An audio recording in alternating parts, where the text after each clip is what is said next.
Hey guys, happy Monday and welcome back to the channel.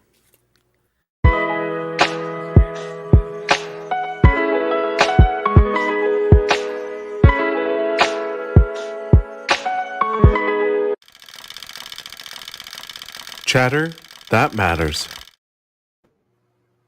Welcome back to Chatter That Matters. Thanks for stopping by on this fine Monday. Joined by good friend Buck. What's going on, buddy? What's up, man? How's everything? Not bad. How you doing? I'm good. I'm good. Weekend was good? Mm-hmm. Weekend was good. It was also How's eventful. Yeah. Okay, So good. How's the weather over there? It's been hot, rainy. it's been hot, no rain. Those that's like the California people that are going through that. Over here, weather's just normal. It's fine. Although I would say today when I went out, it wasn't as hot as last couple of weeks. Yeah. Okay. That's a good sign. Fall is fast approaching. Yeah, I can't wait for that. Over here, that's good weather. For you, not so much. No, no. Well, that's my favorite season, but yeah, we tend to just jump straight to winter and it's like what the heck? Unfortunately, I feel like it starts snowing in October or something. Sometimes if you're lucky. Sometimes. Yeah. But good to see you. I know um, you had a topic you wanted to discuss today that was kind of, you know, in regards to LBS and their Hmm. kind of storytelling bases, because they're Hmm. very, Jay's been very receptive to feedback, and they had posted on their Facebook page that they were looking for some feedback. Um, so I know you were interested in discussing this topic, and I'm excited to hear what you have to say because I always appreciate your insight and perspective. I'm just going to introduce who we have in the chat so far, and you can take it away, brother. We got Alan stopping by. Good evening, brother. Hope you're doing well, Alan. Thanks for being here. We What's got up, Alan? Ben Chan. What's What's up, going Ben on, Chan? Ben? Happy Monday to you. And our guy Slifer. Slifer. What's up, What's Slifer? going on, Slifer? Hope you guys are doing well. So Buck, Vintage Rebellion sneaking in. What's going on, Vintage? What's up, Vintage? Good to see you, man. So Buck, tell me what are your thoughts? What's Um, been grinding those gears? So like I always want to start by, this first started out as wanting to give feedback when they were asking, or just like in not necessarily feedback, but they're asking like anything you want to have, like want to know the answers to, like just ask questions and Jay will see if he can answer them. And like I really appreciate like the fact that there's that openness to open a dialogue between the people buying the products, the customer, and the producer.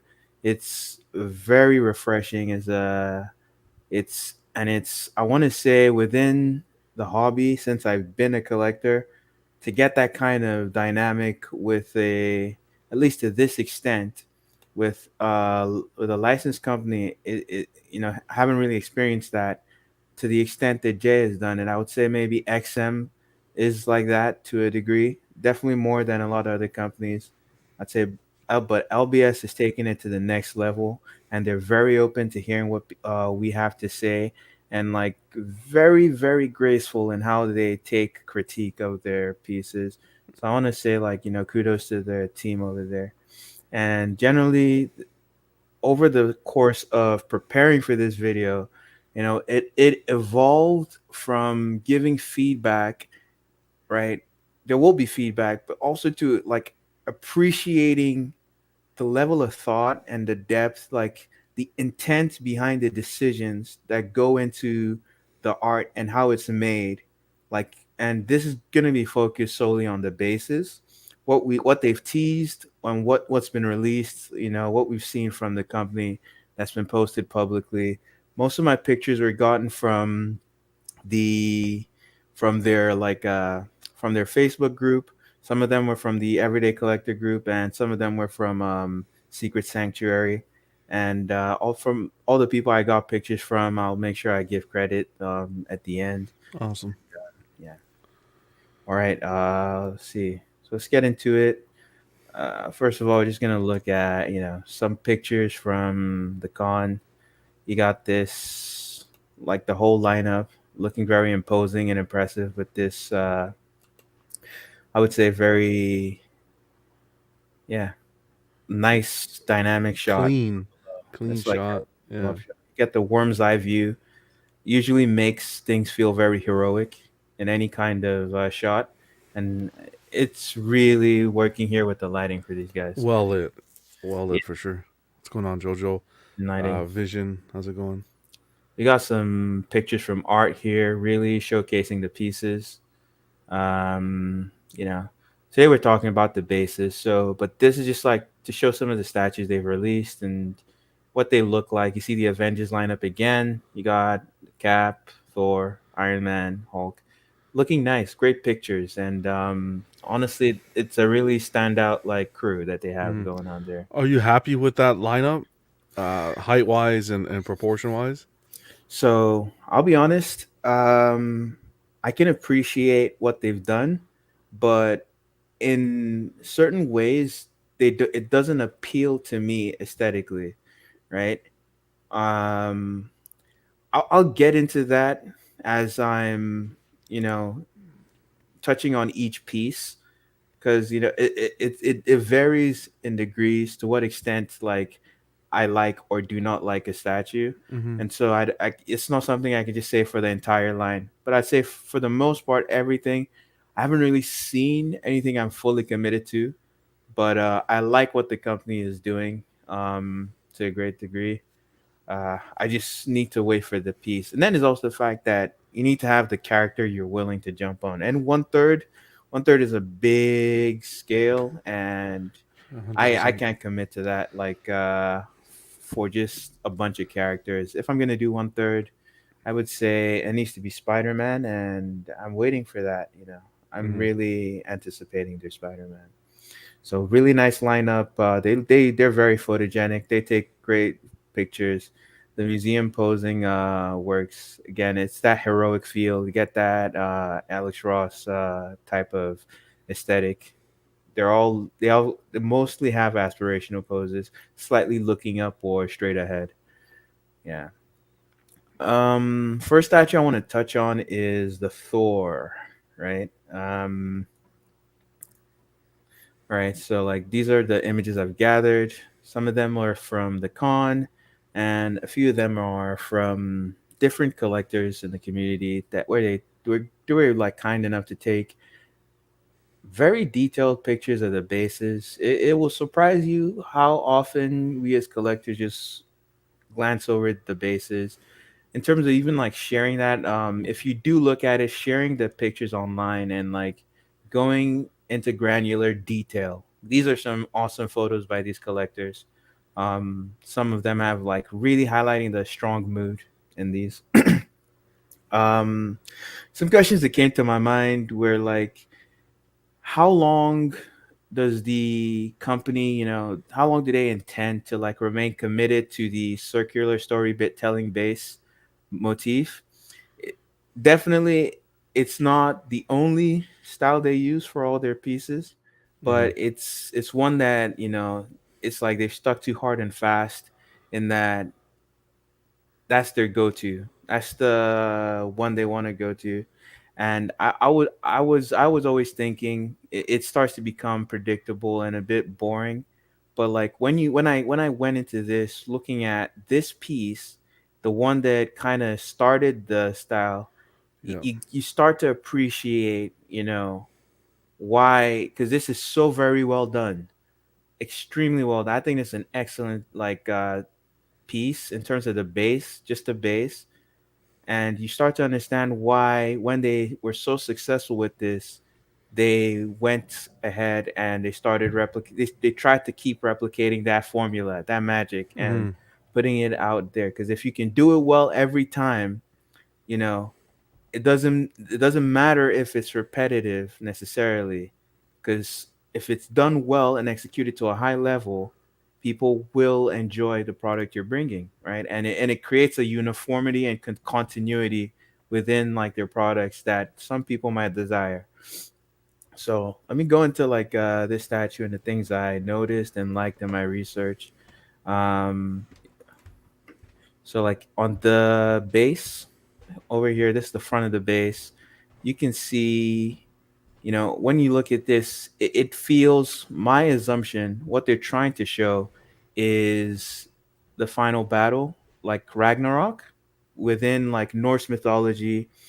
And that's one of the dope things about Thor as a Marvel character. You have this mixture of actual mythology that already exists within the world, and then it's being mixed in with the comic book mythos that's been building over like years, and it's interwoven together, and you get this kind of cool, unique take on something that already exists within the world, and a different culture, and it's being built upon within the Marvel universe with its own like in-world like story. So we got like frost giants on the left, and we have some actual giants, I believe. And that those are enemies within the Norse mythology that will be fought like by the warriors that go to Asgard, for the final battle, that are preparing for the final battle. In the center, we got like the world tree, Yggdrasil, like it's being framed in that circular Yeah. uh, frame over there. And one thing you'll note is you can see like a lot of characters that are crucial to the story on the right as well, that are Asgardian characters that have a relation to Thor and his mythos within Marvel. And you got Beta Ray Bill. Beta Ray You have Bill. Yeah. Lady Sif. I'm not so sure who this is. I tried to figure that out. Is he one of the Warriors 3? I'm not sure. No, I don't think he is. That dude has horns on his helmet. But you see these characters, and they're all like arrayed against the, basically, I would say, the forces of evil in a final battle. And another design choice that you'll see is how they've opted to make the entire base look like wood. Yeah. And that was a common material used by Vikings and the Norse people back then in terms of like carving. So there's that intentional aesthetic choice to use wood as a material, like make it look like wood, and it's carved. But not only the fact that it was a common choice because it was cheap and affordable and readily available in Northern Europe, but it's the world tree. So you almost get this feeling like this whole mural, not this mural, this like relief is being carved into the world tree in the Asgardian like mythos, right? You get this whole saga. You're getting told a story of this world, and everything is in this crucial element like that is part of their foundational myth in their world. The world tree itself is carved into it, and that's like such a cool element. I thought that was so awesome. And you have this like filigree that is carved into the side, the patterning. These are just typical like Norse patterning that you would have seen.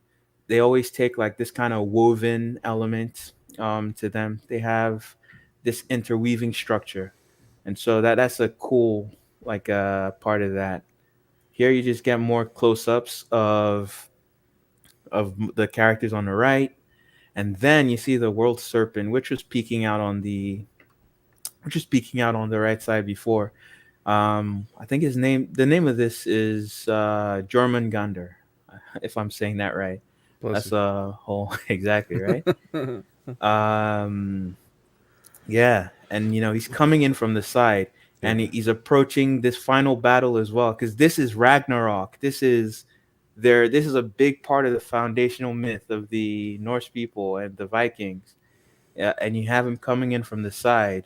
He's a integral character. I believe he is one of the children of Loki and a giantess called Angerboder. Saying that again, weird, eh? It's But unbelievable the amount of detail.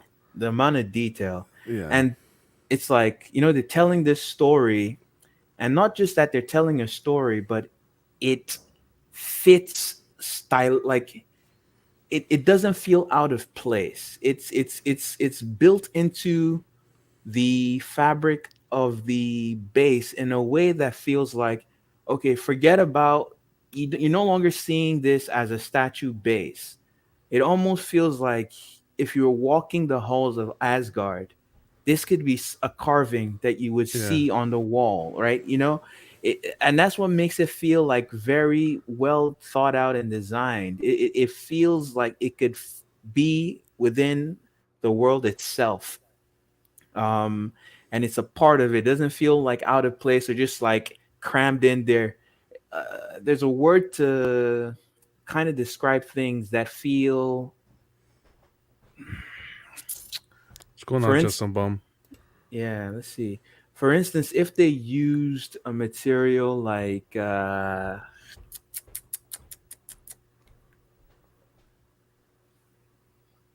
what's a foreign material? If they for oh okay, imagine they made this out of a Chinese jade, right?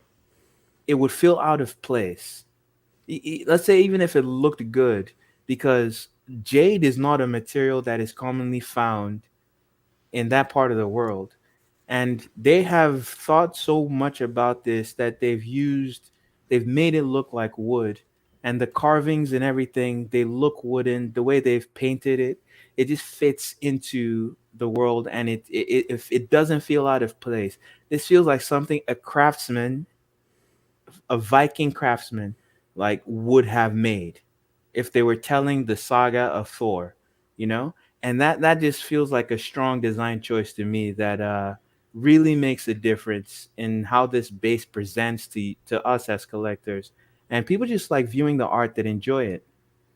Again, it's the same stuff, but like just from different angles, and you really get to appreciate it in different lighting and how like when you have this dramatic, moody lighting coming from above, the shadows, the way they like you have the recessed pieces in the back, right? And it casts the shadows. There's this kind of dynamic quality to that you can get like while you're looking at this thing, and it has multiple layers and levels to it.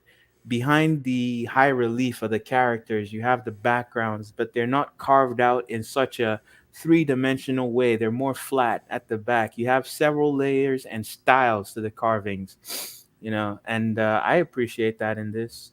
Again, we got the world What's going on, serpent Ledge? again. At the back here, now we have. This is Thor. I couldn't figure out what he's smashing. I thought it looks like an egg. Um, but I know the three characters in the middle, they would be the three fates, right? And then on the right we got Loki Loki. with Yeah. with an atlas, like looking at the globe of the world, and he's probably plotting on everything, trying to try to take over the world or whatever. His evil machinations. But again, you have the three fates, and behind them you can see again they're pulling in that motif, like the tree is behind them again, and you can see an infinity symbol Yeah. behind them at the top, because these they can see the future, and they're threading like the fabric and like the destinies of like everyone in the world. They're like of humanity, and so like all that you can see the motifs in the back and how they're calling towards that. Again, the wooden like style and the painting, the way they've painted this, they've made it really look like carved wood. I really appreciate that. More close-ups on Thor in one of his costumes. Beautifully sculpted. Beautifully done. Beautifully done. Yeah. And like when you think about the scale of this element of the Exactly. base within the base, these are like smaller, and like when you zoom in and the little bits of story you can eke out and like detail. But again, I want to emphasize how it just feels right, in tune with the world and the style of what is trying to be achieved. It fits into the Asgardian theme. It fits into the Norse theme. The way that like if this was a real, like again, because when you think about this, if this was just a carving being that's telling like a story, like people would have artwork. This is the kind of material it would be carved out of. It could look like this. It could fit in. This could actually be art that was put in the halls of Asgard. Yeah. And so like I really appreciate that. And here we got Fenrir, another child of Loki. Um, Again, he's walking, he's skulking around towards the front. Yeah. Also, going to take part in the final battle with an Ragnarok, and you can really appreciate how this is done in a three-dimensional high relief. So these kind of carvings that are done away from the wall, where like you have a layer to the back, and they're more three-dimensional. They're like kind of being projected out of the surface that's being carved into. Those are called high reliefs, and they are they're more difficult to do, and it's definitely in terms of, I mean, in real life they're more difficult to do, right? But the attention of detail and the, the way they've added these elements, this is what a craftsman would do at the time, a carpenter, if they were trying to create something like this, because the Norse people, they like to have that layered effect to their carvings as well. Things would look interwoven. You can see that with the sort of like patterning that look like braids and things being woven together like fabric or leather, like being stick together along that are framing the skirting of the base. So It very all well works done. together. Yeah, it all works It together. all works together. Everything's Yeah. working in concert to tell you this story. Something really cool that I noted. I don't know if anyone's noticed, but this is the symbol for Mjolnir in Norse mythology. And so that's a cool Easter egg that you get to notice. Like if you really want to pay attention to what like LBS has done there, their art team has said, "Oh, this is the symbol for Mjolnir. We should add it to the base." And that's like that's the kind of intentionality and thought that's going into the design within this piece that makes you think, wow, these guys are really paying attention. They're trying to create something special. And it's something you notice if you want to pay attention to the piece. But like as an aside, it's just a cool pattern that is like integrated into the base. You could look at it and you look, oh, that looks nice. Like we're still getting more Norse motifs and patterns and designs and symbols. If you didn't know, it would look good. But it's that deeper knowledge when you finally realize what that is, you go, wow, they really thought about it to that extent. They didn't just put a bunch of random symbols that they found anywhere and say, hey, it looks like something Vikings would have, and they just threw it at you. No, they went, we're gonna put Mjolnir in the center, and it's going to be underneath Thor. That's his weapon. That's his most famous weapon that Thor has. It's part of what central part of his character. And then framing that, you can see they've done in a more symbolic style the world serpent again, and you can see how it's twisting about itself. This is actually one of the way. This is close. They've tried. I think what they've done is they actually created this original design based on the style that is used. I'm not sure if it's original, but it seems to me it might be. I couldn't find any like examples of this same rune or symbol being used and like by Vikings. So they've made something that is similar, following the design influences based on that time, to give you the world serpent that it's circling Mjolnir, and at the same time it's circling Thor on the base, and he's on top of it. He's being circled by the world serpent itself. And again, if anyone knows, the world serpent is also sometimes shown as an Ouroboros, a snake that is eating its own tail. But they didn't actually give you a Ouroboros, but you can see there's multiple snakes in a circle around the Yeah. base, and so it's the snake devouring its tail several times, four times, and that kind of design intention. I mean, again, you got to give a round of applause to their team there. They've really thought out everything, and they put a lot of thought to the point where when you look at it as a collector and you have this piece yourself, you can really appreciate all these small elements. They're like, wow, they took the steps and the forethought, and they really did their research to give you something that was well researched and well thought out and well designed. Again, and my final thing, I one thing I don't want to get one third for is because they're too big. But while like putting all these elements, they still made the decision not to give you an overly large base. Like the base is large, don't get me wrong, but it's compact to the extent where like it's not mm, it's not spreading out further, much further Precisely. than Thor himself. Yeah. You know, it has a manageable footprint like that just goes circles around the character slightly. And so I want to say, like, definitely good job to LBS on this statue. I would say, it's one of their best and most thought out pieces. I really think they did a good job in that, in terms of design, right?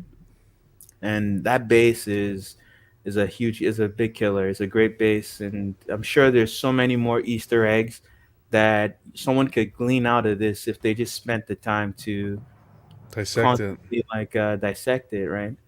But now This I'm was gonna move this on. was the Sorry. first piece that brought me into third scale. Was Oh yeah, yeah. the legendary. It wasn't even a Prime One statue. No, no, it was this legendary beast. The Hmm. presence of this, and it's true. The base makes the piece.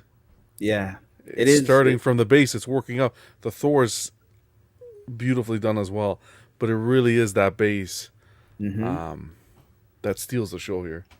Yeah, Yeah, yeah. Gotta hand it to them. They did a great job. You because know. it's the intricacies. It's exactly like you said. It looks carved. Yep. They were able to get the look of it being carved, and the way they painted it, the amount of details. Nothing gets lost in Hmm. person. Nothing gets lost at all.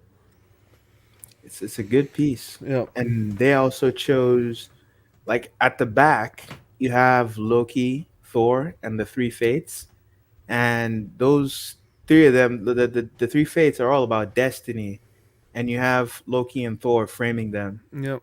and it's like both of them are destined to be at odds. You get this like idea that both of them are like clashing, and they're around the like a symbol that basically, what's the word? It symbolizes like destiny and fate and all that. You have like infinity symbol. They're gonna be clashing for eternity, or like these are two forces that are going to be going head to head for a long time. You get that, and that is put into the back of the base as well.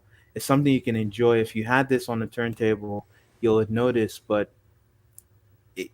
I just enjoy looking at this and appreciating that aspect in the design. I like to see intelligent like design in like in the artistic choices. They limited themselves to a small footprint, and they were able to pack so much detail into it. You don't have to make something that is difficult to display, unreasonably difficult to display, to make an awesome statue that tells a good story and that highlights your character very well. And we spent all this time just now talking just about the base, Yep. not even getting into Thor and the things they've done well with that. Um, yeah. If I was to, give any knocks or criticism to the base, um, I would say maybe the patterning might get like some of these. There's a there's a cohesiveness that is maybe not like melding well together between all of them, because I feel like they're of different stylistic choices. This piece framing here, it might not mesh too well with this braiding. Why this braiding here is like it has I would say a burnt wooden look, and but it looks more like it's meshing with this, right? This is also a different kind of knotted, braided look. It works overall, but there's that like design continuity that is not really. I'm not really getting that too well from how all these work together, right? If that makes any sense, especially when I was looking into the Norse styles. They're like seven distinct styles over the ages during their time, and some of these seem like they're fitting into different eras of different styles. and there might be sort of a clash.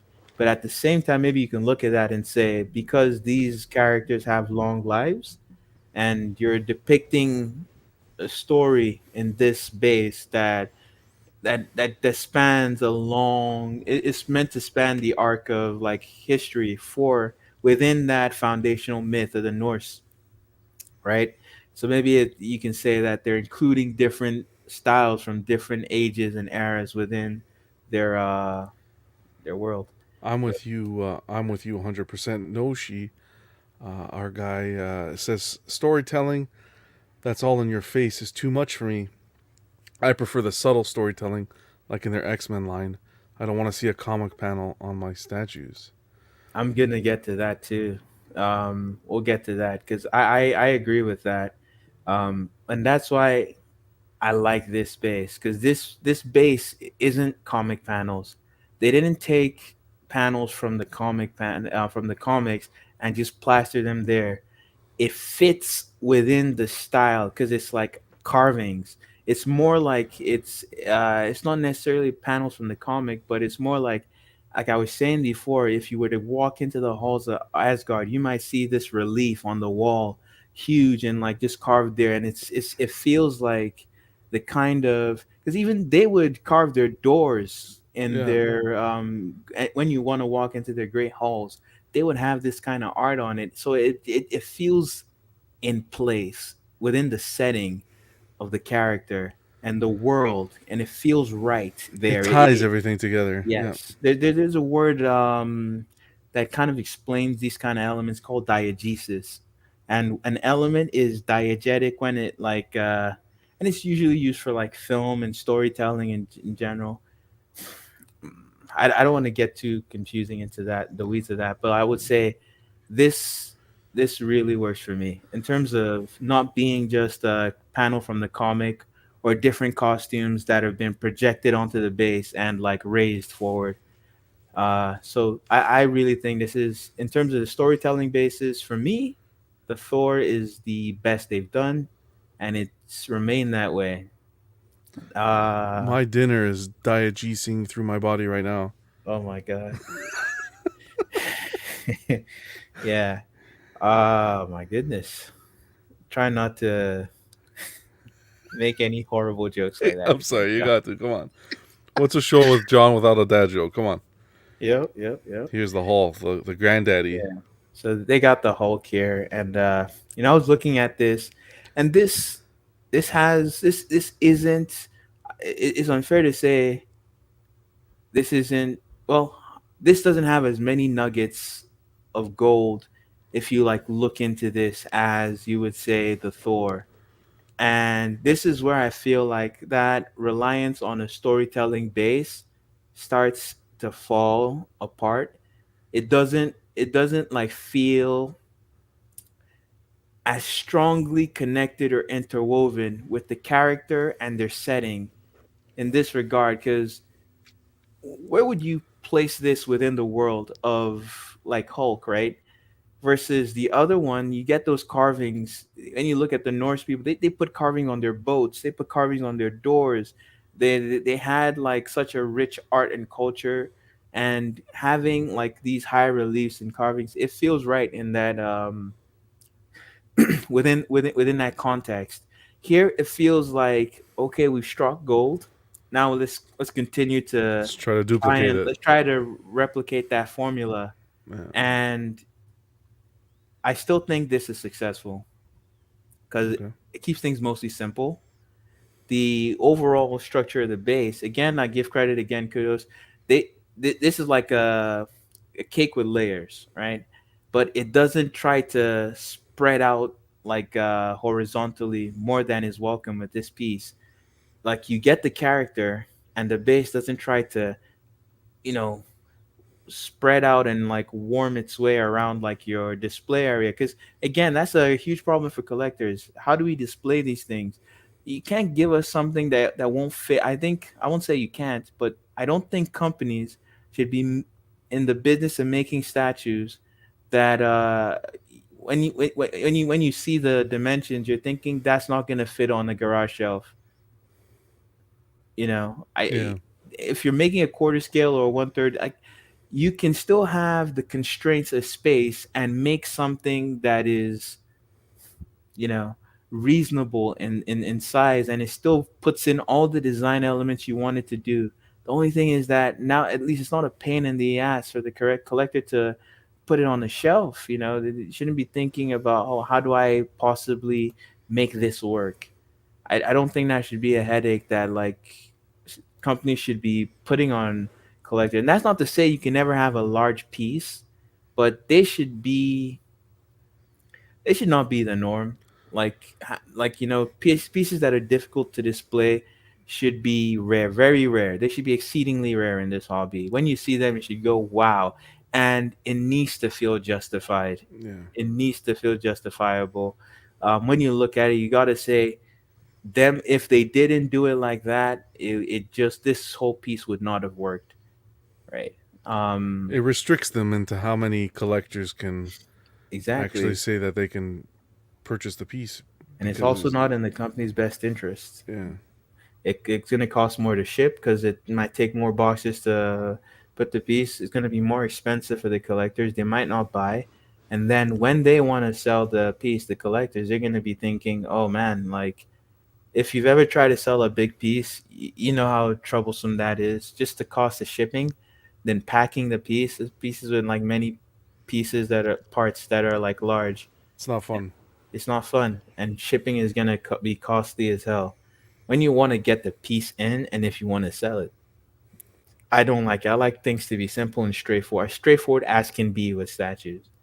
And so if we go into the base here, it's pretty simple. You got the radiation warning, and they put that motif into the floor of the base. He's in the desert. That's weapons testing facility. If it's a military facility that's testing like new technology and it's dangerous, they go to the desert so it's not going to affect local populations. And then the solid like metal foundations that are like building and framing this piece. um I like the heavy duty nature of it. You can see how many rivets and bolts that you can find in the base. And the where what's the word, the way they've stained the metal, and they've It almost looks they, oxidized. yeah, in some areas, right? Yeah, And they've like they've just distressed the metal in a way that looks very believable, and they've given elements of that underground with the rock. These almost look like it's an underground structure built underground, which makes sense. Again, this is the kind of stuff that we see, and so that's some thought put into that. The design like language is relatively simple, but it's executed well. You know, you got these heavy, thick, straight lines, thick cylindrical shapes hoisting things up, and lots of rivets, lots of bolts. Uh, the characters we see like Hulk transforming from Bruce Banner to Hulk, and this is the genesis of the character, where like you're going. It happened in the desert where like they were conducting their tests, and so it makes sense. You see it on the side to that extent. I just feel to again, it just doesn't feel like, I feel it's still somewhat out of place. But again, the base of a statue doesn't necessarily have to feel like it fits into the world perfectly. They were going for an aesthetic here, and it's an art piece. You can use your imagination. For the most part, I think the audience, what I want to say is, some of my opinion is going to be blending in with my critique, right? And so when I say stuff, don't necessarily take it as fact. Use like your head to try and delineate between fact and opinion. My opinions, I will try to inform them with with my knowledge and like my understanding, and I'll try to give good justification for the things I'm saying. But at the same time, I still have my own aesthetic taste, and there's some things I don't like and you might like as a collector. So take that into consideration when I say things. um Here again we got like the Hulk again. We're looking at from a different angle. They another thing you've seen them try to replicate. You have that layered feel to the Yeah, reliefs. exactly. Um, but now you're getting into the point where like, okay, you're going to the comic and you're taking panels out and like you're projecting them onto the surface. I'm no longer feeling like this is as inspired as the Thor was, right? But again, even though it's not inspired, even though you're getting maybe the same thing, it's done well. It's done well here, and it works. That they've chosen to go for like a coppery look or like brass. That's being that's developing a patina, Yeah, right? And patinas are green, so that also rolls into the Hulk yeah, feel. ties in That well. is a subtle design choice that I want to praise.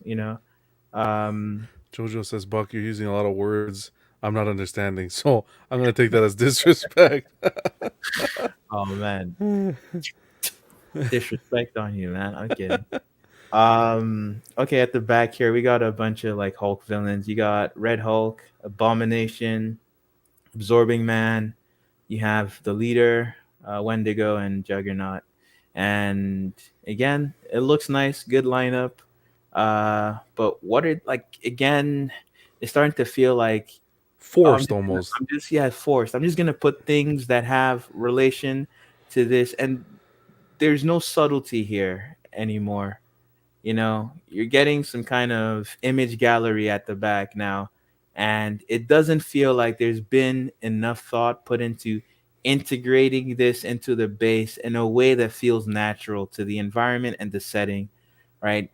There's some effort put into that, but not enough. I feel like my willingness to buy into not necessarily the believability, but something feels off. It feels out of place to me. And again, that might not matter because in the end, maybe it's executed well for some people, and that is simply good enough. Another like panel from the comics being represented again. There's a certain style this is trying to evoke. I'm drawing blanks now. It all just came to mind, but this if I had more time to research, I'd be able to find out. But again, that's a panel from the comics. The way it's been carved into the surface is appealing, I would say. Again, I like the choice to frame everything with this rocky feel because it's as if it's underground and then it's also directly beneath the base, which has an above ground look and it's in the desert. So you get some like kind of like it's like okay, they're thinking to some extent about what this is about, and there's that design sense that oh, you're gonna be under the ground, and it's directly underneath the top layer of the base. That's a cool like your light bulb moment. You're like, okay, that's nice. That's a nice thing to do. You like it when you see smart design like that in artwork. Awesome base for the bust. I Yeah. think these are done very well. It's a classic look in terms of how the logo's been done, and you always get these busting out of rocks that like Hulk used to do back in the day. And so nicely done, nicely sculpted. I think it looks believable.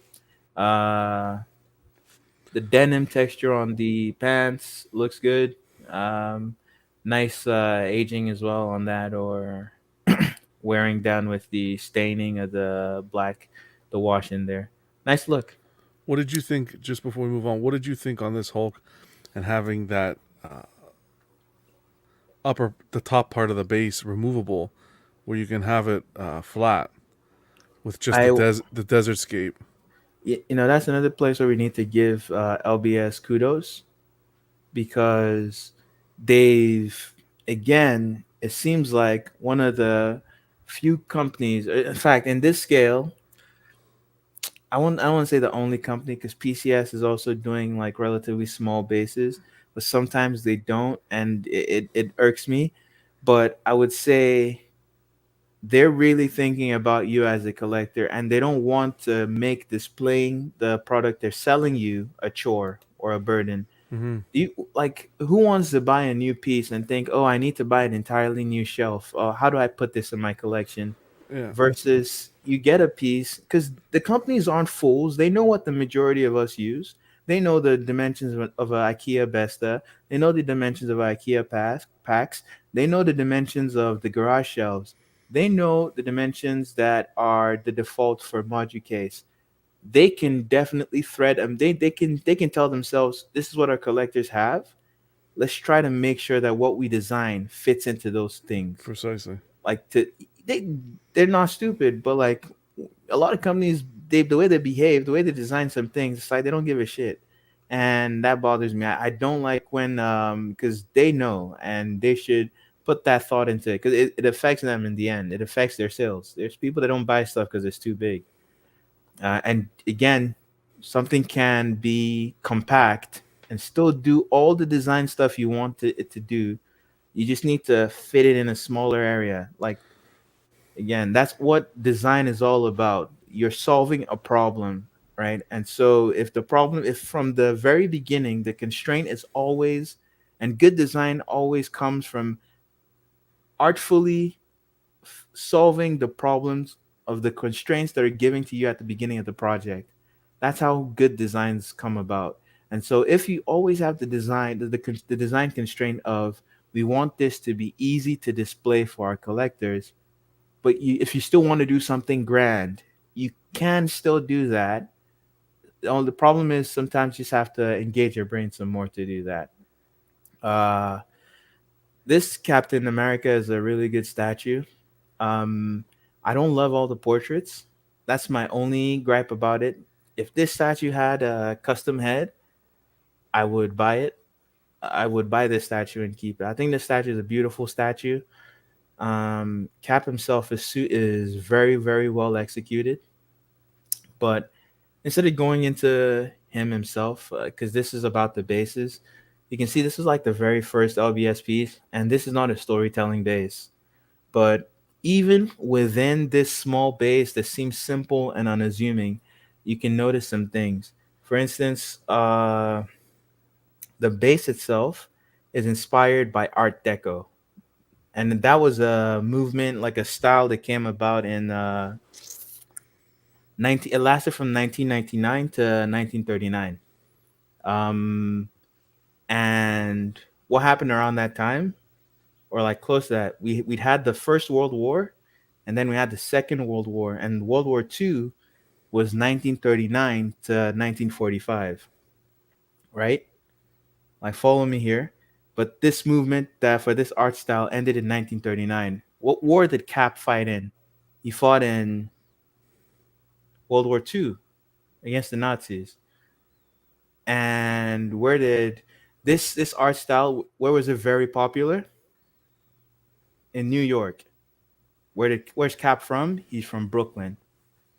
So when you start piecing these things together, you start to see where like the people designing this stuff for you, they're really thinking about how they can tie in all these cool storytelling elements without like, forcing it in your face. Someone might have looked at this base and they might not have pieced all those things together, right? Precisely, precisely. But Yeah. like it's there and you can still tell a cool story and be subtle about it.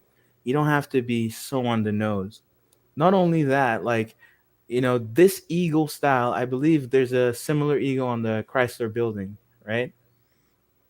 In New York. And you have other famous Art Deco buildings in New York are is Rockefeller Plaza, the Empire State Building, you know?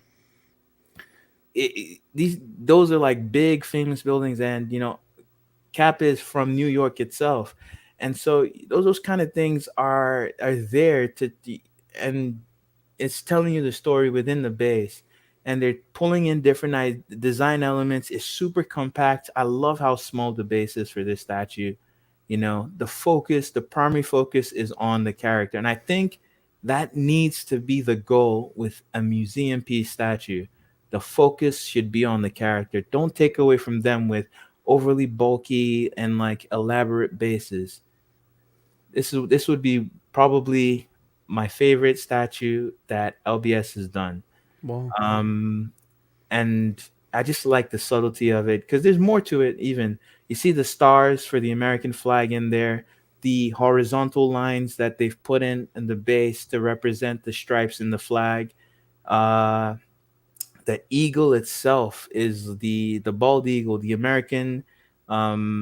What's that? I guess that's the mascot, the animal for America is the bald eagle. So you got that element in this, and there's like some cool design like features in there, and it doesn't have to be overly large. You have the relation to Cap being from New York, this like art style itself being big in that part of the world in the U.S. and some really defining buildings for that city, for that state and that city itself being done in this style, and that's something that the people that made this statue for you, they thought about and they included in there. And when you want to really appreciate the things that you get and appreciate the thought that goes into them, you look at this stuff and you go, wow, they're really thinking about the decisions they're making to make this piece. It might look simple, and yes, it is simple, but that doesn't mean there's no complexity of thought and intention going behind the execution of the piece. So there isn't much more to say about this, but like it's a beautiful statue. I like it. One thing, just the thing that throws me off, I don't like his portrait. This one is better than that one. I don't like this The portrait. classic and the modern. Yeah, this portrait is better than the one on the right. Yeah. Let's see.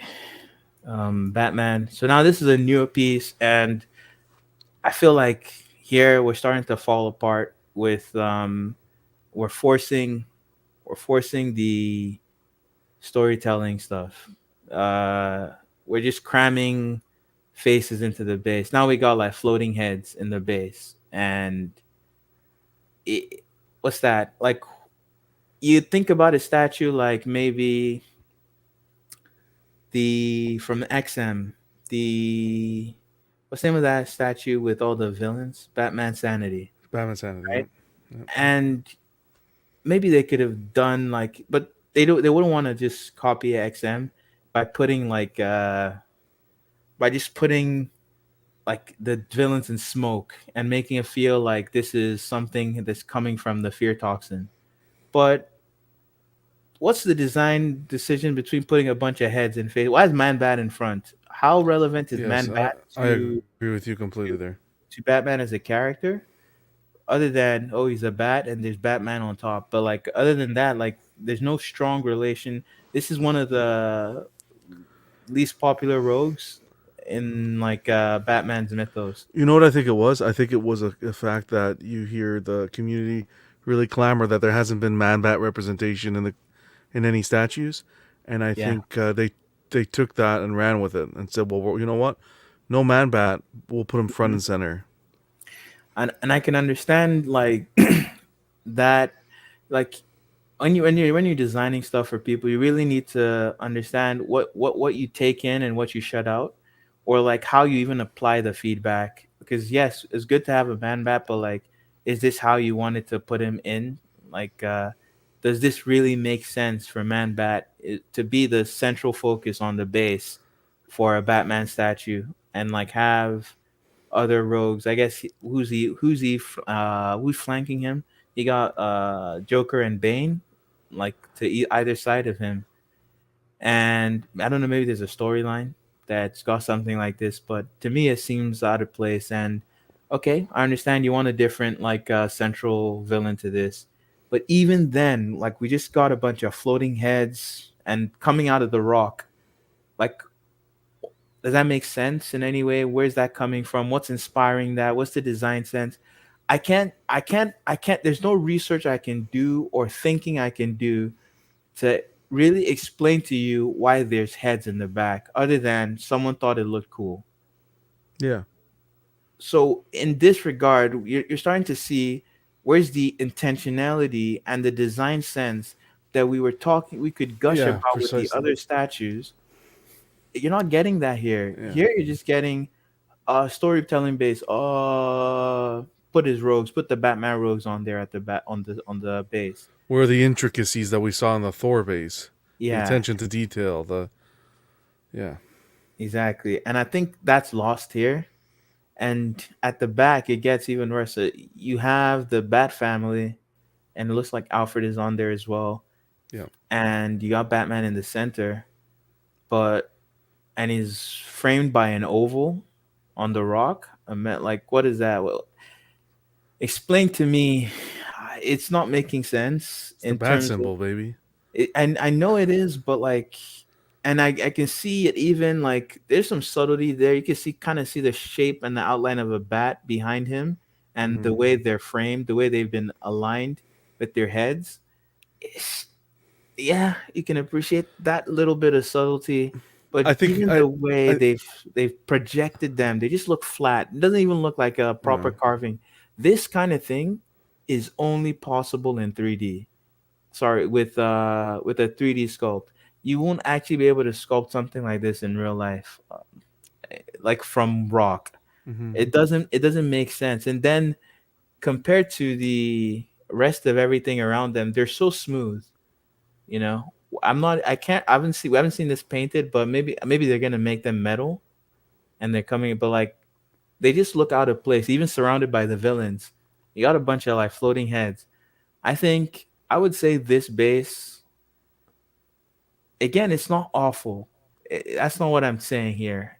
I just think it things have been haphazardly put in here, and there wasn't as much thought or intention put into the design of this as the other things that they've produced, right? And there isn't much more to say besides that. It's literally just a bunch of floating heads, and you got these characters at the back for the base. I guess we could talk about the stalagmites, the ones Hmm. pointing in the back, and the bats.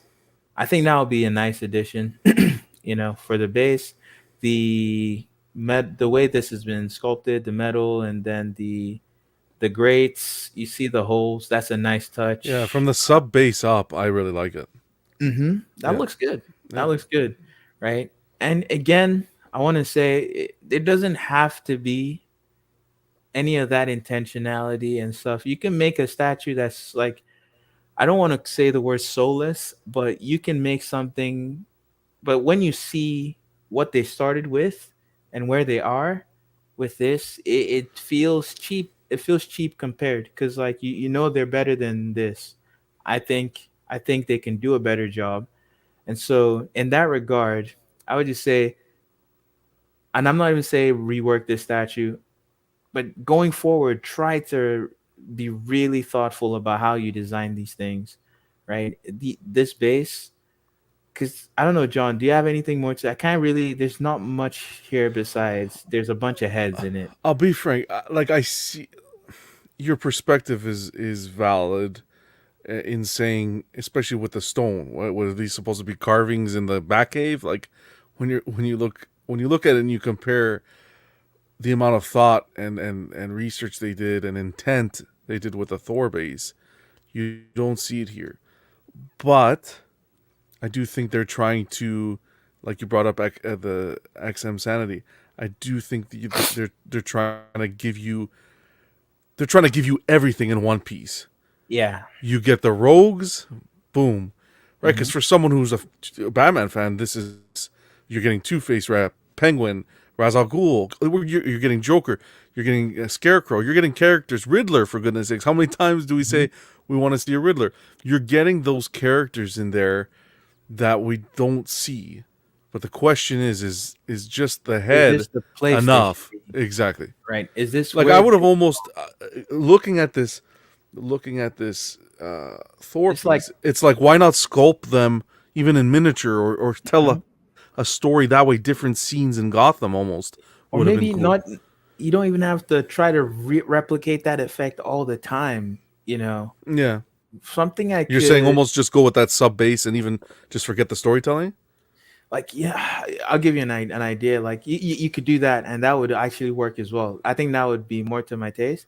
But if you wanted to like do something else, maybe they were these characters. They were more subtle in that they were made out of bats, like like a bunch of like a swarm of bats, and they were forming silhouettes that looked vaguely similar to Batman rogues. And instead of like Man Bat being like there so prominent in the front, it could look more like he's crawling up the back. I don't know, I agree but with you completely with Man Bat. Man Bat, in my opinion, the way Man Bat is at the front, it from the day one that I saw this, it's just, at first you look at it and it's okay, it's a bat or a gargoyle, or it takes a while to register. Okay, that's Man Bat, and that's the Mhm. central focus. For me, I wouldn't have necessarily put Man Bat right at the front there like that. Yeah, and I just think it's again, it's like a cheap. It's like it feels like a cheap trick now. Like, oh, we're gonna put like this. I'm calling this the Mount Rushmore. That's 100% what it is. Mount Rushmore, It, 100%. it just, and again, a base doesn't have to be specifically like literal or perfect all the time, and it's not every time a company is going to strike gold. And again, the people that work on a project, they can't always put their A team, the very best of the best, on every single project, depending on how they're like releasing stuff. Different people will work on something. If you could always put your best people on all your projects, and that's not to diminish the people that did work on this, but if you could always put your A team on every project, things won't come out on time, because they'd have to work. Their Oh, time for is sure. finite, right? And they have to work on something, and while they're working on something, they can't work on something else. And this is why I always respect, like, having you is you have a different perspective, because it everybody's going to be different. And it's, you're not wrong if you like this base. It's still, you know you can look at this base and appreciate it the same way. Almost like Batman is standing above on his back cave, and it symbolizes the rogues he's defeated, or like the underground of Gotham, right? Mhm. You could still appreciate it that way, but the points you're bringing are definitely valid. Yeah. And another thing too is it's always one thing to judge a printed piece. It's everything changes in terms of hierarchy of form and like how you notice things compositionally once it's painted. These characters on the base could become much more subdued depending on how they paint that. I still think it's like a cheap trick now to just put like the heads on the base, the Mount Rushmore thing. Um, Over here, I couldn't get like clearer pictures of Wonder Woman, but like we got Wonder Woman from them. I like how she's looking, but again, the focus is on the base, and we got Ares' head again in front. I'm not a fan of You're not this a fan of style the of like yeah. doing things like this. One thing I'll mention for the back base and doing like this kind of look, it fits within the Greek, like Roman aesthetic, you know. Um this style, because you get this kind of reliefs and artwork.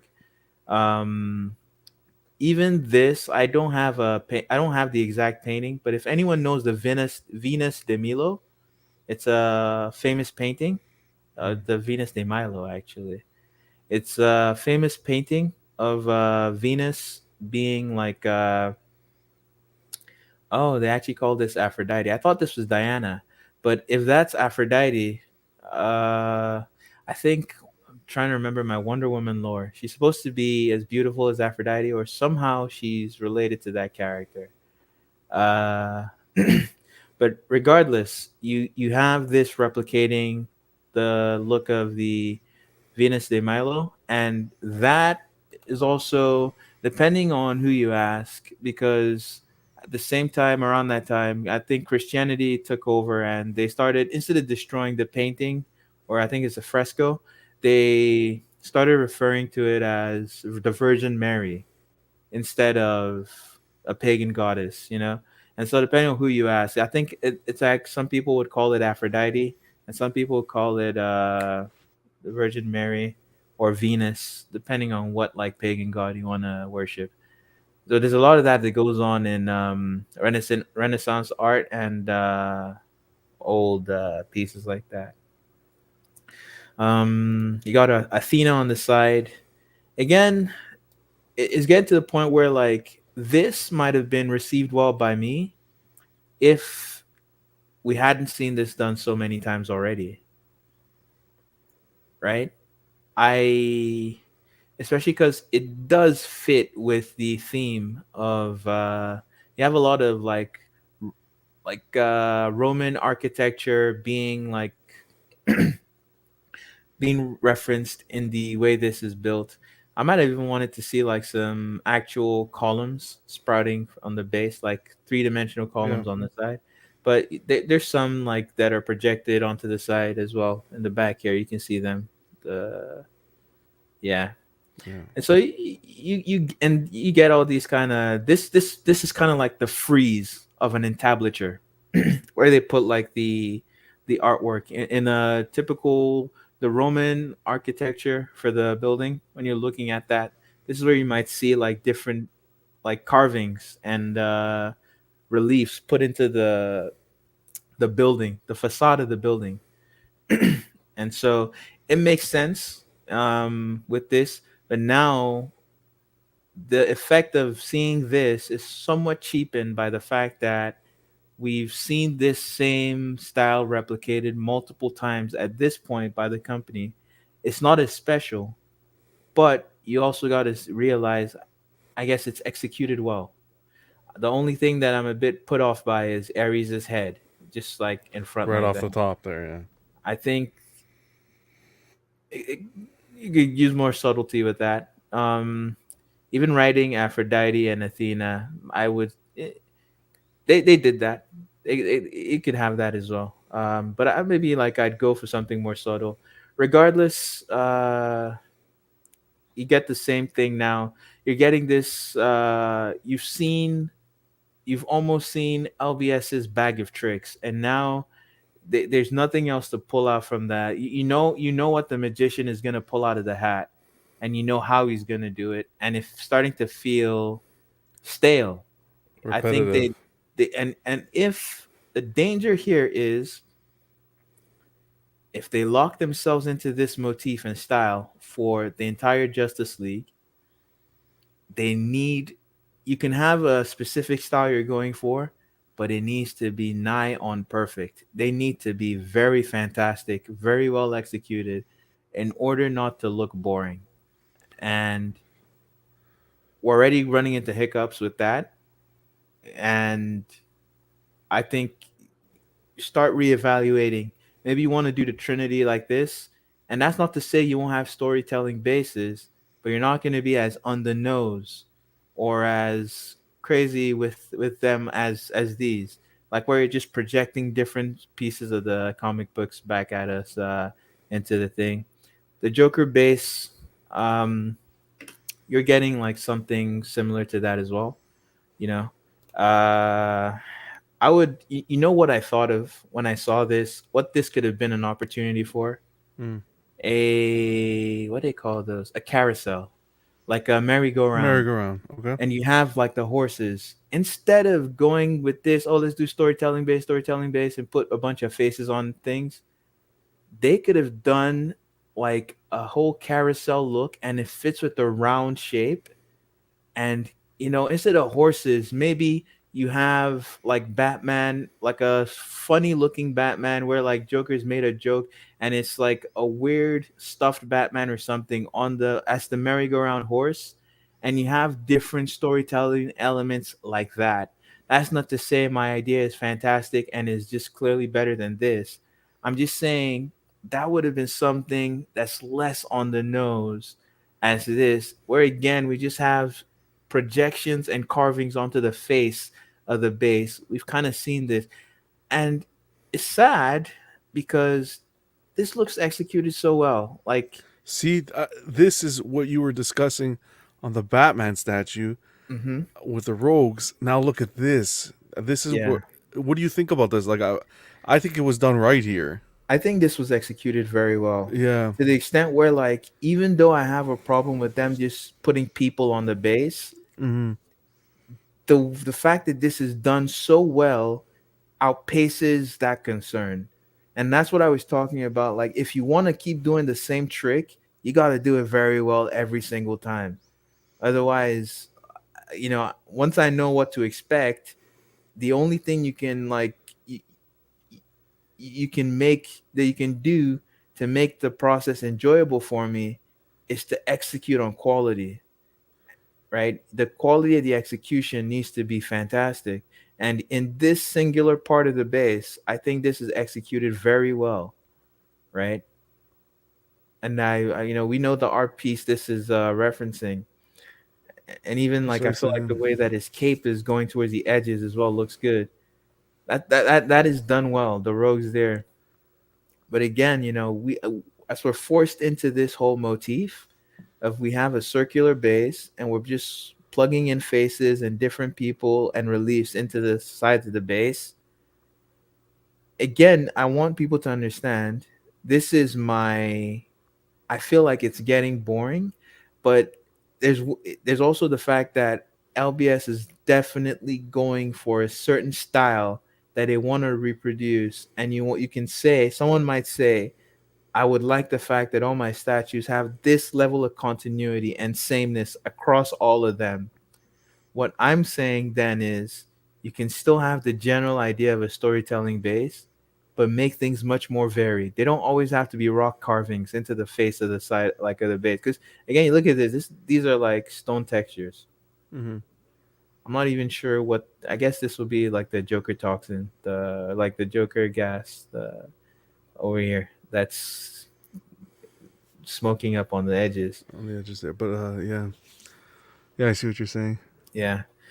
But again, it's is that sameness. You're getting that Yeah, like I've seen this trick before, and they need new tricks in their in their hat and their bag. Otherwise, it just starts to become too predictable.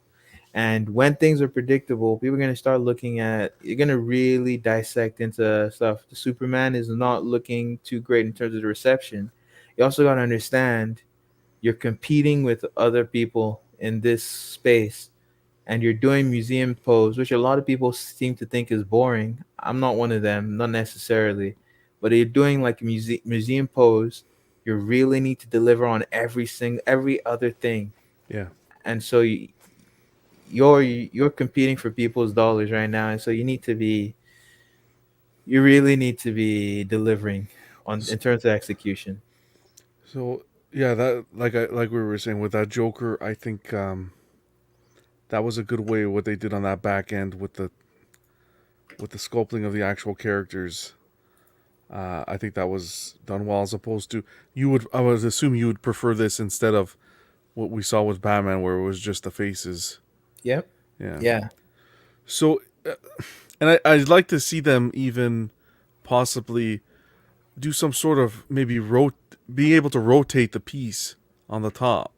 So So the top like rotates and you can choose to show the please, back or because the that's a sin. That's a sin to have a beautiful work of art there like that, facing the back. Um, I think that would be a great addition. yeah, I'm hoping they're going to. That's a piece of feedback that some community members have mentioned, and I'm hoping that that's something we can do. Whether it can pivot or whether, depending on how the pin setup is done, you can turn them around. I think that would be I a think fantastic idea. Yeah, I think it's very doable, especially because of the round circular For design. sure. Oh, for sure. It's a matter of how they want to engineer it. Execution. There's Yeah. many different ways they could execute on that. And I think it'll be a good addition because being able to display this in front would be I'm sure people would enjoy that. They'd love that. And I Yeah. think it would be a nice innovation on the statue. For That's like sure. at least something new on it as well that delivers some freshness to the piece. And it's something we haven't really seen. Mhm. Yep. Let's see. Now this is Mount Rushmore. Yeah. I understand what they're going for. I understand what they're going for. Something can be in the books. Some even the ground, the tiling doesn't mean you need to go for that exact scene. You're making a statue, so you want to make something interesting, and you want to choose the most interesting thing is that you can find. And the Thanos is done so well, and the base is meh. It's But again, that doesn't mean some people don't like it or disagree with me. There's people that will disagree with me. There's much more to say about this. You look at this base, and everything to be said about it is self-evident, Do you and think it that's was? not always a bad thing. Do you think it was done more to not take away from the Thanos? Not necessarily. I think it was just like an easy choice. Another way to Uh, add like that the portraits to the base, the different representations yeah, I of think the it's just comic characters. let's put the faces on the base Yeah, again. Let's do storytelling base, and it's like an easy way to implement it. yeah, Yeah, if I was designing stuff in school, or even probably if like my teacher would send me back to the drawing board. This is like a first idea, and then you have to refine it and think more and like build upon this idea you have in the beginning, and like go further. There's thoughts going through my head of things like you could there's stuff you could do. You could do different things that isn't just like their Mount Rushmore, because it gets boring looking at stone sculptures of statues on the base of different heads, and it's almost always like stone or rock or something. I don't know. It's whatever. It's not too appealing. I actually like this this is bust cool base. It's really with cool. the I like Infinity this a lot. Stones on the bottom. Yeah, The attention to detail there was great. and the paint on Thanos is awesome. Yeah, It's very awesome. I even like the energy coming out of his eyes. yeah. Beautiful, beautiful piece in terms of the character. The rest just feels underwhelming. That's the word. Again, you get the Mount Rushmore, many faces. This I don't like this in terms of the base alone. I don't like it, but I would say within the context of the character, it works better than Thanos.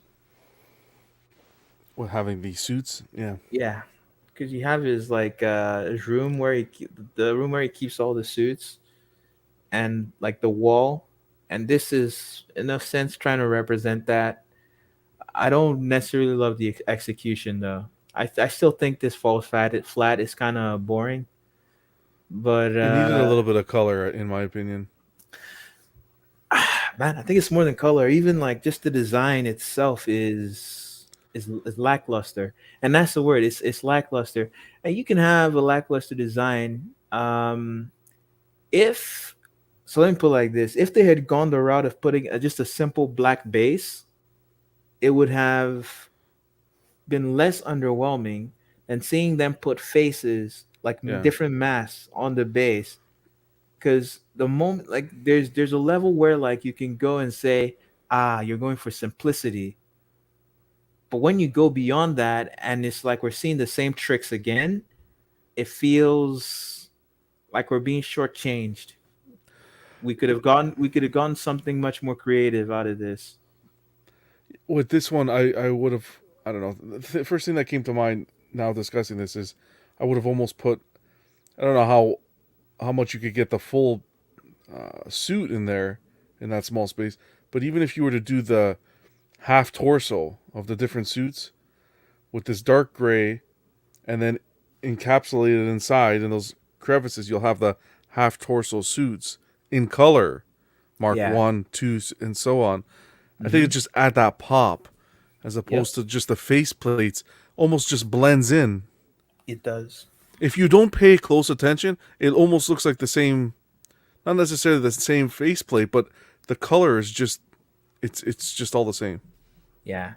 Th- Yeah. It's probably a bit harder to tell from a distance too. Yeah, but the Iron Man is gorgeous as a piece. It is a nice Iron Man. Hmm. I think moving on. Let's see what Yeah, else I got. I got like just I'll go through these real quick. I'll start with the X-Men. I'll end with Spider-Man. sounds good. One thing that my main critique for this piece, I like the fact that they're not doing storytelling bases on these. My main critique for this is the material selection. When you look at this, I wish I brought like visual aids, like like pictures of different kind of metal. When you see this, John, what comes to mind? And I guess I'll ask the chat. like the people that are listening in the chat, when you look at this Cyclops base, the metal, what comes to mind? What are you thinking? What do you see? What kind of metal is this? To me, it just looks like I don't know if you're asking the wrong person. To me, it looks like just a destroyed piece of metal that has some sort of spray finish on it. That's what it looks like to you. Let's see. Let's wait for the chat to catch up, because That's I what it really looks want like to, to me. before I tell people what this looks like to me, I really want to hear what people think. Almost like torched, like melted metal and other parts, and sprayed with some sort of I Yeah. don't know. So one That's thing that Jojo said is that Jay isn't trying to charge too much for all of this, and I agree with you. Definitely price is definitely a factor, and like I also said, you can't always make the best thing ever with every single release. This is just like some feedback to say like some of these things. It's not even a matter of cost; it's the matter of the thought that goes in to the choices that are made. I'm not, and like some of the suggestions we're making, they're they're not I'm not saying this is what you need to do to make things right. This is me spitballing in the moment, saying like, oh, if I just have like an idea, like a brainstorming moment, we could think of things that are more interesting than this. You can make things interesting, still cost effective, and they don't have to be like the most expensive things. Example, Zatanna base from the new sideshow Zatanna. Very simple base, but it's the idea, the concept of having your hangover. It looks like an illusion. That did not cost Sideshow a lot to do, but it took someone thinking about the idea and them executing it. So it doesn't have to be expensive to do something interesting, you know? well engineered. Yeah. So, what does this look like to you? It doesn't look like melted metal to me. The distressing and the pitting in it, it looks like the Cyclops isn't going to be able to melt the metal. What melted? This isn't supposed to be melted. It doesn't look like melted metal. It looks like cast iron to me. It looks like wrought iron or cast iron. It looks like a metal skillet. The way it's pitted and like the way it looks. Do you see that when I tell you that? I can see. Well, yeah, I could see that pitted look that you're saying. That was the word. I could definitely You- see that pitted look right That's not the kind of metal. below Sorry, the go ahead. creature. No, I was just gonna say right below the creature. It really stands hmm out. Because this isn't the kind of metal that would be used to make this kind of like machine for Mr. Sinister's. And someone might say something melted it. No, not all over like this. This isn't even what like melted metal will look like from heat, because what we're seeing here is pitting. Like the metal is pitted, like it was imperfectly casted. Something like this should be made out of steel, but this actually looks like iron and iron ore, which doesn't make sense. The metal in a lab, in like in Mr. Sinister's lab, would have a different kind of finish. It's supposed to be smooth and look like steel. Hmm. In my like estimation. If someone disagrees with me, that's fine. But I think I'm giving good reason for why it shouldn't look like this. It just the surface of the metal, the way it's pitted, it doesn't make sense. It's out of place, and this is a common thing I see with a lot of where people just add texture where it doesn't make sense. You add a texture that is out of place and it doesn't fit the material you're trying to represent. It shouldn't look like wrought iron. This looks like the kind of iron you see they use to make. If you think of those, those gates that are super ornate and they have a lot Hmm. of filigree. If Yep. you look at the surface of the metal, the iron on those Well, that's gates, what I was saying. Is almost it's not smooth. There's it's texture to it. That's why I was saying it looks almost like a spray. mhm, There's an actual spray you buy right. where it gives that texture, and that's what But I why would and when you start to think about the story behind this, right? Why would Mister Sinister do that with his machine? maybe it Or was why would rusted and he repainted. Yeah, that kind of stuff doesn't make sense. That's the Yeah. only thing I would say in terms of the base. The actual design is pretty compact. I like the idea behind it. In that regard, if I was there on the team or something, I would have told someone take off that texture or minimize it. You can have some distressing to the metal, but it's way too much and it's overpowering everything else. If you look, there's nothing for your eyes to really rest on this base. Yeah, Everything is that's one super thing I like agree. rough and textured everywhere. It's texture everywhere. Yeah, Oh, yeah, that's true. you, The eye, you need, yeah. yeah, you need places of rest. Now let me ask you: If do they you can. appreciate the move from the storytelling, to this more 100%. static, Hundred scenic? percent, Okay. 100%. I prefer this. I think the storytelling bases only fit certain characters, and like if you're gonna do them, you need to be subtle with them, not super on the nose. I want the storytelling bits to be like Easter eggs, and not like here's this person's face. You know, yeah, I don't know, and they're just a lot more subtle for those. Hmm. Is what I would prefer. So we're moving on from Cyclops to Magneto. Magneto now here I would say this base is stupid large, but at least at the very least you don't have to put on the energy. It's something that you opt into. Um, the base again, I have issues with the metal looking the way it does. Some parts look like the metal's been like gouged, like torn,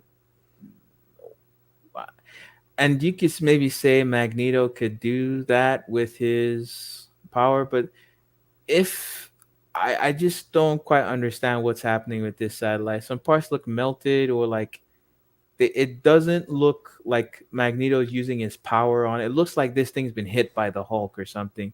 And then some parts it looks like something is pulling the metal and it's stretching, but not in a way where it looks like Magneto's using his powers of magnetism to like pull on the metal. It just doesn't look right in terms of the surface and the when I think about the story of what could have happened here, what I'm seeing doesn't match. Like it doesn't feel like it's in accord with the context of the scene. What I feel should be happening is this should look like it's being pulled apart molecularly or something. It should look maybe somewhat fluid, like Magneto is pulling parts off, not like it's been hit with a hammer, or like the Hulk is like pulled sheets of metal off from the side. Uh, yeah, this part looks maybe like some things have melted, so I don't know exactly. And I didn't read. I feel like this is. I know. I think there's like a Jim Lee cover that does this pose, and he has Correct. the satellite, or it's inside the book. And I didn't read that, so I don't know exactly what happened before this moment. So for all I know, I'm talking on my butt. Uh, this looks awesome.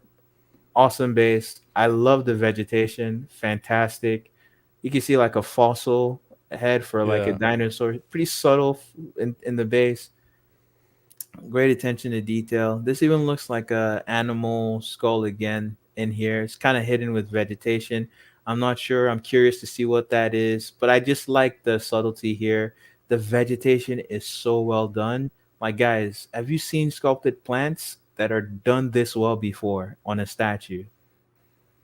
Uh, I know the Predator has like fake plants from Prime One, but I really like what this is looking like. If I'm being honest, it looks very appealing to me. I hate the Wolverine portrait, but that's an aesthetic taste, and we're talking about the bases here.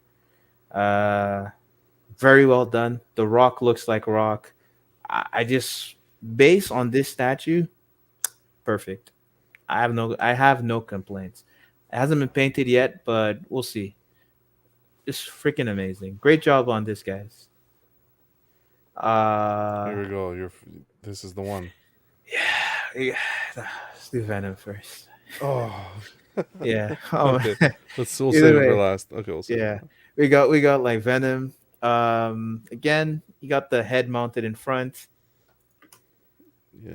I don't quite like Null's head in here. I can see what they're going for. This looks like a Baroque look. It's like another. It's a French style in terms of how they put like filigree and stuff.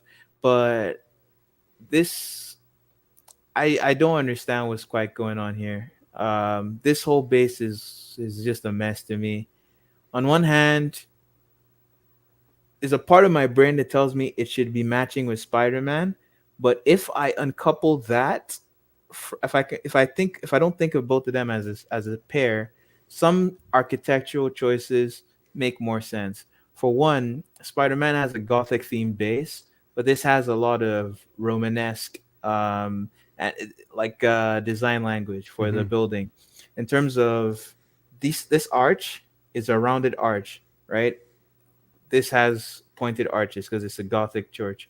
But this isn't a church. It has like the Daily Bugle logo on the back. So and then you got like the Roman pillar, the column over here, and a lot of other Roman elements. It's got a frieze and all that. Uh, this is just awful, man. It's- let me be more let me be more eloquent in that. This stretched out heads of Carnage and Spider-Man, they don't fit in with the aesthetic of this base. Even having pointed arches like this, I'm not sure why this design is here with this. It's clashing. There's a lot of things clashing, but generally speaking, I think this is the weakest aspect of this base. I'm it's not even on the back, it's on the front too. You can see it there. It just feels out of place. If you're trying to tie it in, if you're trying to think of a building in, because this looks like this has so many elements that they've thrown haphazardly into that. You got the Daily Bugle logo for some reason. So if you're thinking, oh, this is the Daily Bugle building, I got the column in the center right like this, and then you got like There's a Spider-Man. lot going on. There's a lot going on that feels like it's just clashing and out of place. You have the word And Venom there spelled yeah, out. it's wow. It's this is a jumble. This is just a lot of clashing elements, and I don't like the fact that you got the portraits of all these different symbiotes coming out the back. Again, it's that whole, if we're gonna tell a storytelling thing, the easiest thing they could ever do is just put like the head. They just sculpt the characters that they want to say are the rogues, and they put them on there. Like somehow they just project them onto the surface. But do you think this is a little bit? This is different, a different approach than that cylindrical, circular base that they've been giving us. I'll give them that. It's not a circular base anymore, and there's one other thing I'll say is they're giving you the ability to take this whole piece, this arch off. And if I was to get this statue, I would definitely remove this. It just feels there's too many clashing design elements. The Daily Bugle logo makes it feel like it's a part of the Daily Bugle building. And when you think about that, then why is the rest of this stuff there? Right? Why is even the way they've placed the column in the center? It just seems like they were throwing stuff at like to see what sticks, stuff at the wall. I I am not fond of this design. There's also other elements that just don't match with the Romanesque architecture, but maybe it's something that I don't know about. And there's always that possibility that I am not knowledgeable about this, and they're doing things. But I'm not fond of how this is executed, especially the back of the base. The good thing is they give you the option to take this off, and you'll be able to cover the peg holes. Uh, Null is in front, and they have some of his like symbiotes on the sides. Yeah, I don't. We've already established. I'm not on having just the heads like that. What can we say about the design on the base? I like the way they've chosen to do like the algae on the base, the paint job for that. That's a good touch. The way they've done the tiles as well, the sculpting, the way they're not straight, they're cracked. This crack is a good like. See, this is very different from the rest. It doesn't look like someone just went. I'm gonna repeatedly sculpt one tile, and I'm just gonna place that constantly all over. There's been some care to make these look different from each other. There's some differentiation. Uh, but again, this Baroque style has nothing to do with this arch, has nothing to do with these pointed arches, has nothing to do with the bottom half of the base. There's just a bunch of random elements architecturally.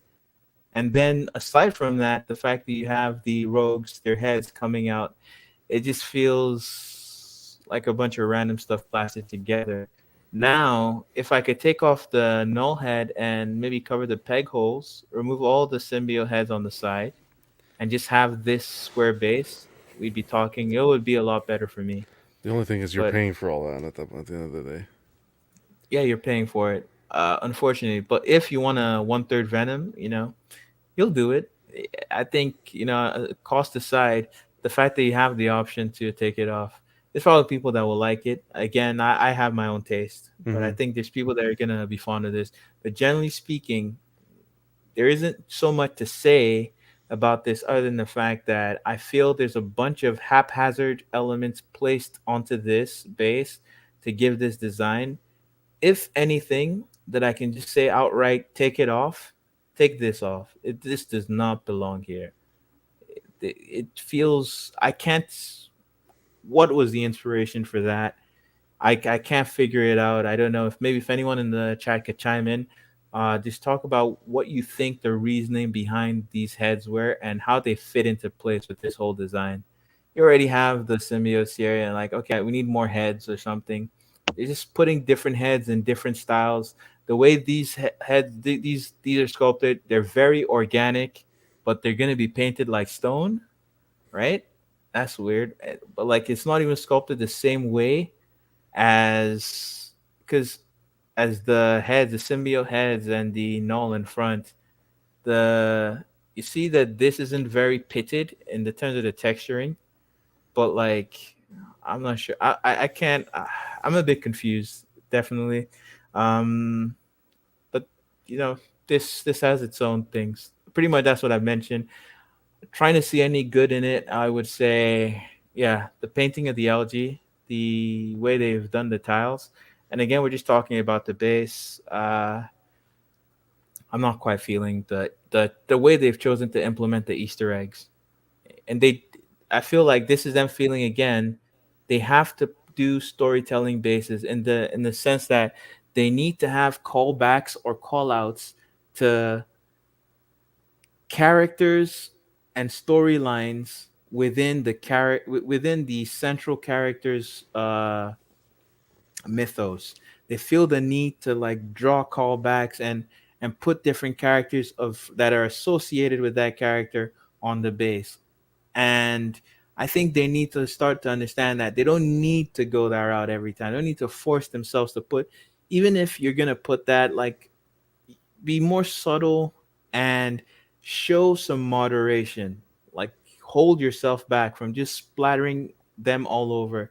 You don't have to put Daily Bugle on the back. If you This Daily Bugle is the thing that feels like it fits in the most. It's the Easter egg that fits in the most because it feels like it's part of the building. But when you look at that and you start looking at the rest of it, it's like then it becomes out of place, right? So I don't want to spend much more time on that. I'm done with that. This one I'm excited to hear your thoughts on. The problem with this is that we don't have too many pictures that were public, so the best we can do is talk about what we can see here. I love this. Yeah, I, I love 100%. I love this. This makes sense to me. You have the whole. This is a Gothic spire, right? And in the back they have the different characters assembled. They're different rogues from Spider-Man's storylines. They got them assembled, and a bunch of them have been the Sinister Six, and this is really cool. And I like the way it's been implemented. This feels like it could happen in an actual Gothic church. Their spires, they'll have gargoyles and different kind of statues around to ward off evil spirits. But the one of the main like purposes of the gargoyles actually was to it was a way to like it had a functional purpose. Like, it was part of the gutter system in the buildings for redirecting water that is going down the building, and it also makes a sound. Let me Either just way, address this comment for a second. Sorry to interrupt you. C said, hate all you like, Buck. I'm happy with LBS. You're looking far too deep into it. Look, C, man, that looks it's like cyber. cyber. It's a different perspective. You don't necessarily have to agree with it, but it's definitely a different perspective to the pieces that we're typically used to listening to in the community. To be honest, I feel like we do go into, when we see pieces from these companies, a lot of ooh goo goo gaga, drooling over them. And I, for me, I had Buck on the show today because I think his perspective is different than what we're usually getting, and it does open your eyes. Um, so again, if you don't necessarily have to agree with it, just got to be respectful, man. That's it. Nah, I think it's fine what he says. Yeah. The yeah, like even to address that, I'm looking far too deep into it. Again, yeah, it's also depending on like what you want out of these pieces too. Um, I don't mind a simple statue, but I think when you're trying to make things complex, you need to properly put the decision there. You can have different levels of enjoyment for many different things. If you're watching a movie, you could just turn off your brain and like enjoy the images moving on the screen, and that is a perfectly fine way to like just watch a movie as well. I know, but like when I look at these, especially because I've seen what they can do and what they have done with other statues within the line, I, I know that they can do more. So I would like them to always try their best to do more and do the Push best. themselves. Yeah. Mhm. Also, the reason why I'm even doing this is because there was like a post again asking for this, and I know Jay is always open to hearing feedback. So if he ever comes across this, hopefully he takes it well. In fact, I know he will. He's a very good guy, and like he's always they're very graceful in how they take like critique from the community. Yeah. So I'm not trying to put the company down. I know there's a lot of people that like these things. Even some of the things I've said I don't like, there's people that specifically like those elements. Yeah. And it's very fine for you to like disagree on that. For the Spider-Man, the again, like just I'm not even gonna spend too much time on this because for the most part, what we can see here that isn't quite working for me is the fact that you got different panels. This is one of the main like this is a very big what's the word offender like in this regard because they just got different panels. You got Aunt May, you got multiple panels with Aunt May on the base like telling a story of Spider-Man, and then you got a bunch of different like Spider-Man suits on the back. I think it would have been enough just to have those rogues on the back as like statues, and then in front you even got like, I think that's probably gonna be Gwen Stacy and Mary Jane as angels. That actually kind of fits with the whole theme of a church, and the goblin is kind of like the devil on top, or maybe it fits. But then it just, I think it's going overboard to add that other layer underneath, and it's that need to just in this regard, again, the same with Venom. The feedback I give is moderation. Learn moderation. Take it easy. Don't like go overboard with these wanting to add those storytelling elements. The statue looks amazing on so many fronts. I really love the physique and the musculature on Spider-Man. I love it. It's done so well, and this portrait is really good. I like this portrait. I like the way it looks like from the profile view, and I like the way it looks like in front. And I've seen the renders. The texturing on the suit is also really nice. So I really want this statue to come out perfect. And even if it doesn't, this stuff I don't like, it's just like a small part that's not fantastic, and I likely would still buy this. But I think just in general, going forward, and for anything that you can change, try to show some more moderation.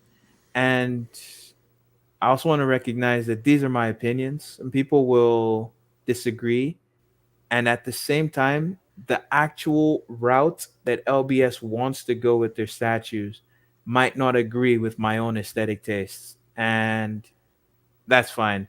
I just wanted to come here to express the thoughts I had and try to articulate why I think that way for those pieces, and really come out and like point out like give some good justification for the conclusions that I've drawn about these pieces, and why some of them might be negative the way they are. Oh my gosh, casual.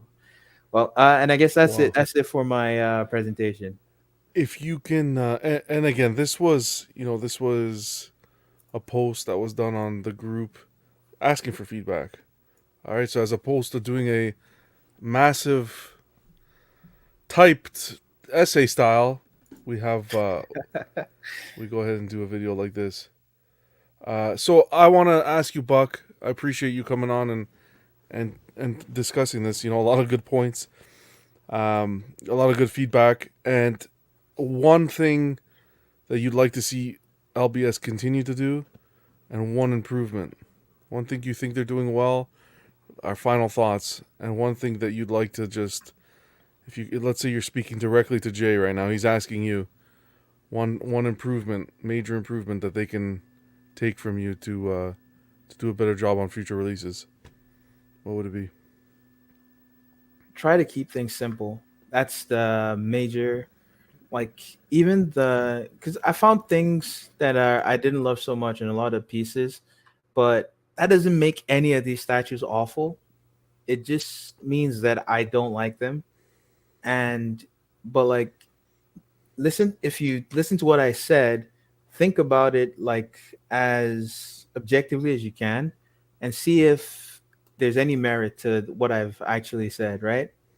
And if that can be applied to the pieces, so in future projects, just moderation, and be less complicated about things. Don't try to add too much and pack too much flavor into this one piece.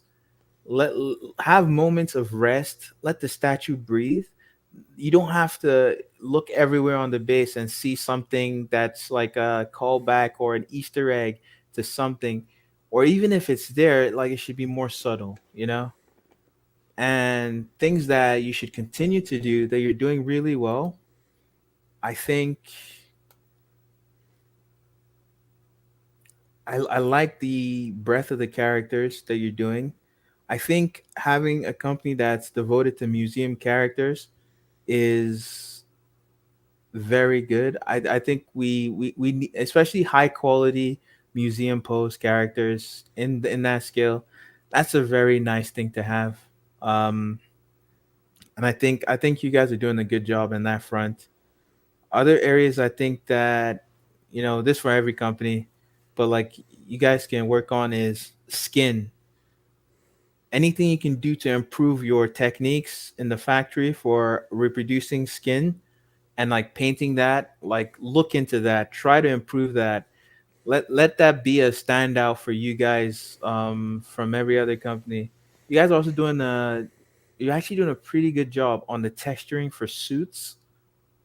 Like the superhero costumes, they pretty much all look awesome, right? You guys are doing a really good job on that. The Thanos looks awesome. The Cap looks awesome. You know, the Thor, his pants look really awesome. Keep like doing that. You guys are doing a good job with the suits. They look faithful. They look accurate, and continue that trajectory.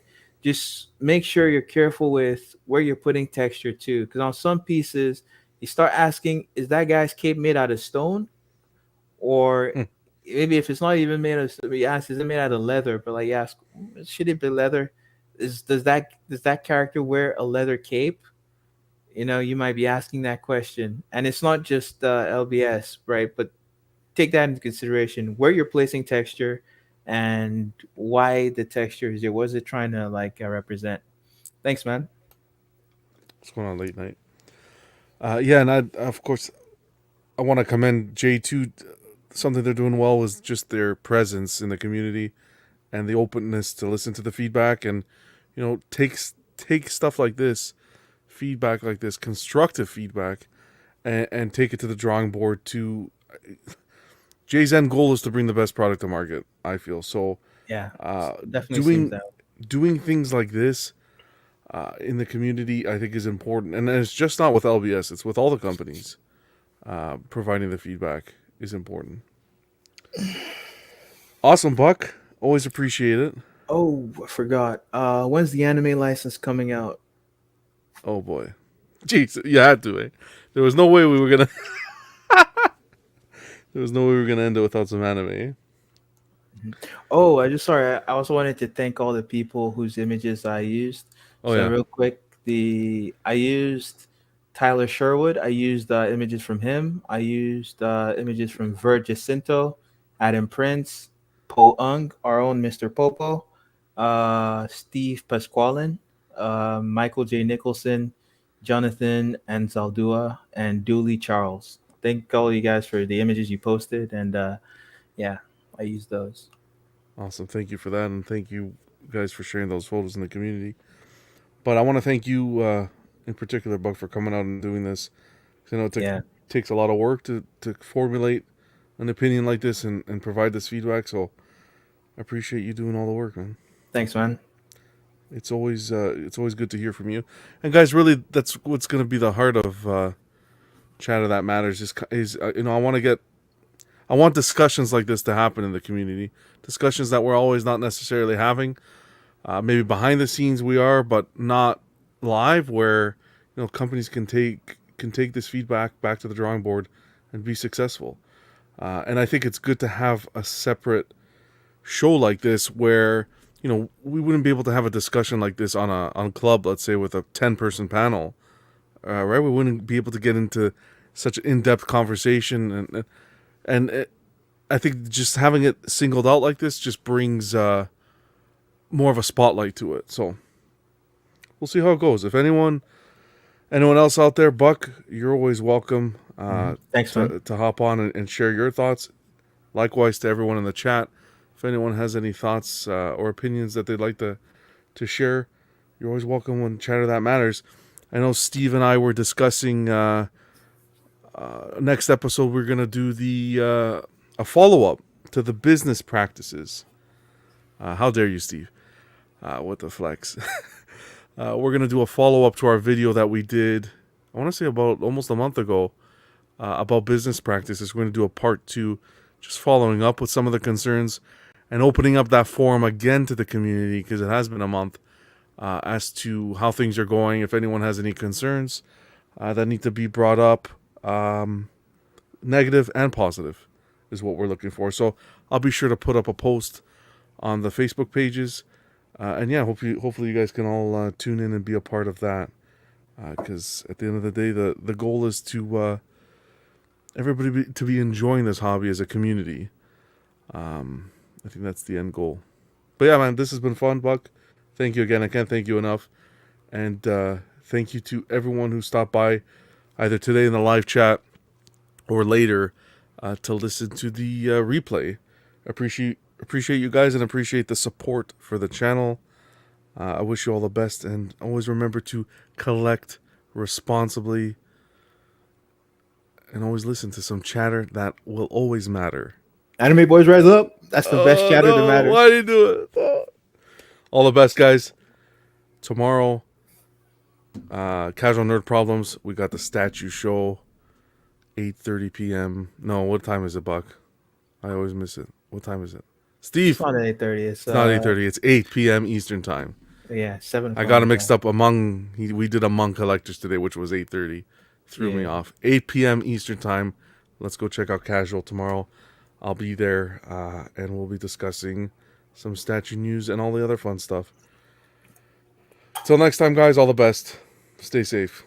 Easy, everybody.